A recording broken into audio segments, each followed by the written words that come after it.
Hey, what's up? I'm Guy. I'm John. This is our YouTube channel. Subscribe. I forgot where I was for a second. Subscribe to the channel and give this video a like. We're on the tube, not the podcast, but our Thank you. podcast is linked below in the description.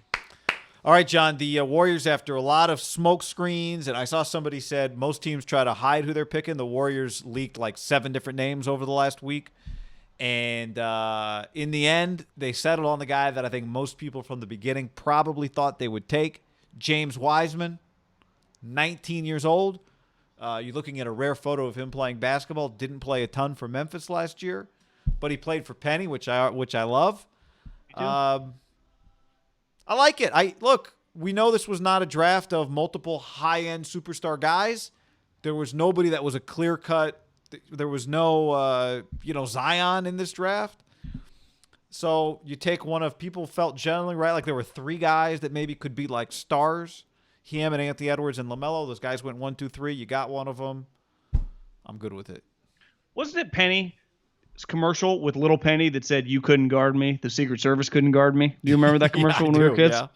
That was a great commercial. I love Penny Hardaway. I love Penny's the blue foam posits that Penny wore with the little 1C on the tongue. If you were born in the mid-'80s and grew up in the 90s, and I know. about a 10, 11-year-old I had kid, a Penny when those guys jersey, were cool. the blue with the black with the pinstripes. I had an Orlando Magic. I had the shorts.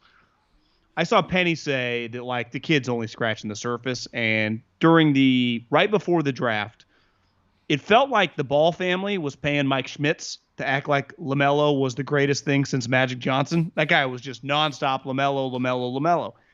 And he said something. He's like, "Can you guys imagine if this guy had played at Duke or Kentucky?" Now, obviously in Corona it wouldn't matter, but in a normal season, my pushback would be, can you imagine if James Wiseman had been at Kentucky or Duke? Because I've seen James Wiseman at Duke. The guy usually goes 1 or 2, right? He's like Marvin Bagley, right? He's Wendell Carter. He's think of all the or Kentucky, all the big men they've had. Like those guys, they would get all the love, right? Back Jahlil Okafor, who was a stiff, went number 3 overall from Duke. I think sometimes when you go to Memphis, now granted, the one highlight that keeps circulating right is that game against Oregon. They only played like 3 games. Yeah, and then Oregon he got in was trouble like his and had to pay second back. Yeah. The guy was kind of viewed like the number 1 Willie player Cauley-Stein before the went draft. 6th overall. I like Willie Cauley-Stein at college. Don't like him in the NBA. Listen, I have no problem. And Jay Billis said this, 10 years ago, before this kind of explosion of Even wings, maybe and shooting. even 5 years ago. Yeah, you could have. Yeah, definitely 5 years ago. He's the number 1 pick in the draft, and probably the majority of our lifetime, James Wiseman's going 1. So the other thing is, though, Guy, he's not.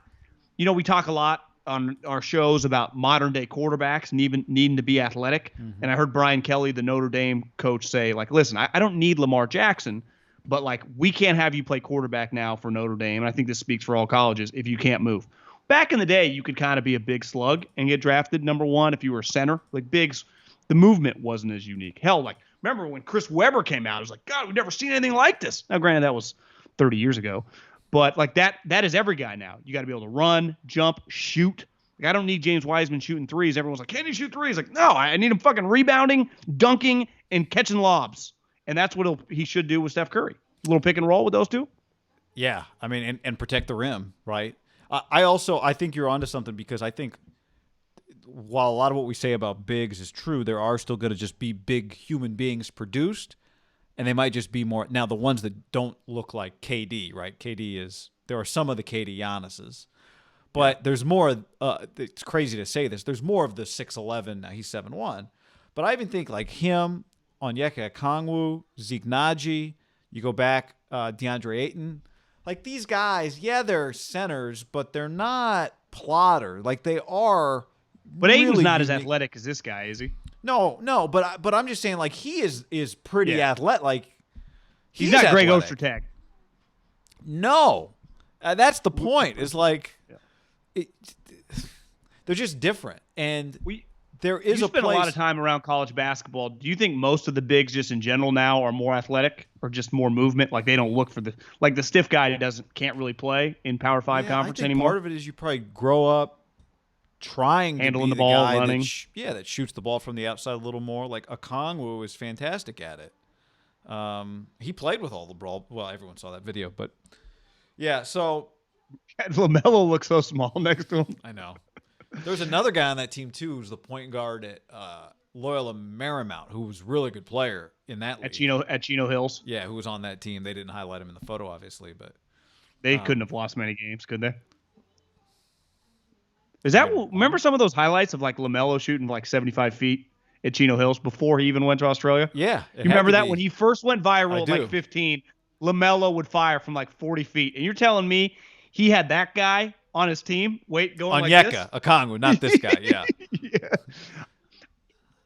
I'm not a shooting coach, but I've been watching basketball long enough to go, like the one thing, the big red flag on the balls is their shot looks funny. The one thing with Wiseman, his shot does look pretty natural. Maybe it's the lefty, but because it's like typically when you see a baseball player or golf swing, like it always looks a little better from the left. Even a left-handed quarterback, I'm like, God, Tua's kind of growing on me.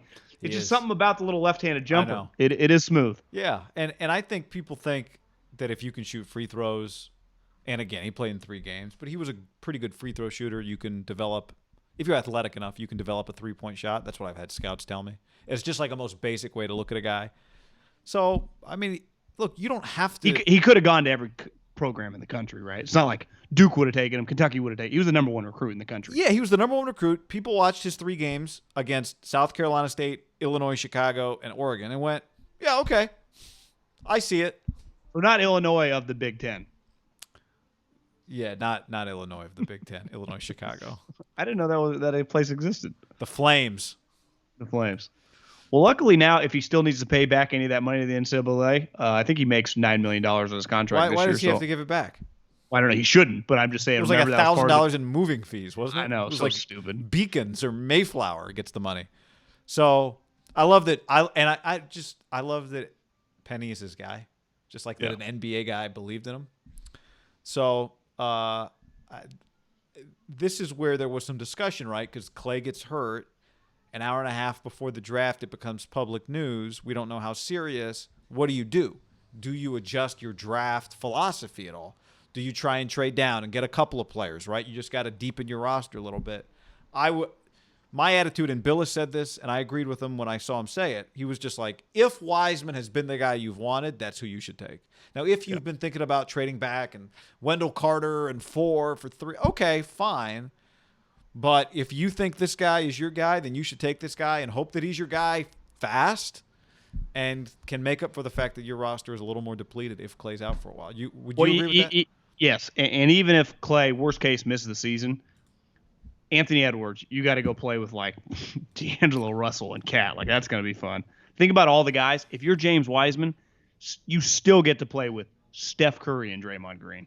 Like think about that. Like you get to play with one of the best players of all time, and Draymond, who's gonna make you better. It's so true. So it's it's pretty lucky. And their team, even if like they're still a playoff team, right? If Steph's healthy. Yeah. And especially if Wiseman can contribute. I thought this the second we started for months, right, when it became clear when the Warriors got the second pick. And I think you just said it perfectly with Anthony Edwards or whoever they would have taken. It's like wherever you go, whatever your options are, this will be the best destination for you, right? Like if Anthony Edwards were a Warrior, we'd be like, well, he's going to have the best opportunity to succeed. Like you said, he likes football more than basketball. Minnesota's well, maybe him and Kyler can switch. Kyler plays baseball. I don't know. We'll do a 3-way trade. We got to send somebody to baseball, but. Yeah, I mean, I just think the thing that gives Wiseman the best chance to succeed is that he's on this team. I just hope Draymond doesn't break him like MJ broke Kwame. Yeah. He could be edgy with no Clay. Like there is the one thing with no Clay, the pressure on the rookie being the number 2 overall pick just doubled. Like he could kind of like float. They might need him to be a little more productive. Like if they just needed him to like get 8 points and 10 boards, now they might need like 13 points, right? You just got to piece work it together. Yeah, he's gonna have to be good. Yeah, for them to be good. And I wouldn't have said that to begin with. I would have been like, you just come off the bench, just be a role player. Kind of need a little more now. From an interest, if you want to be good. From an interest standpoint. the fact they took this guy, to me, makes them way more interesting opening night I'd agree. than if they had traded back. And now there are a number of guys. LaMelo would have been pretty interesting. The Israeli guy, the French guy. There are a few guys that, Obi Toppin, okay. But I want to see, like, opening night, let's make our first evaluation. Do we think they might have gotten a star? And that, the Clay thing aside, has put kind of a downer over the whole draft night. But that is an exciting part of this, is did they get a star? That's what we'll be watching every night, wondering. You should get that dude on the Wizards jersey. I like that guy. The Israeli guy? Yeah, Denny? Looks good. He looks sweet. Maccabi Tel Aviv. I might get his Maccabi Tel Aviv jersey. Is that what team he's coming from?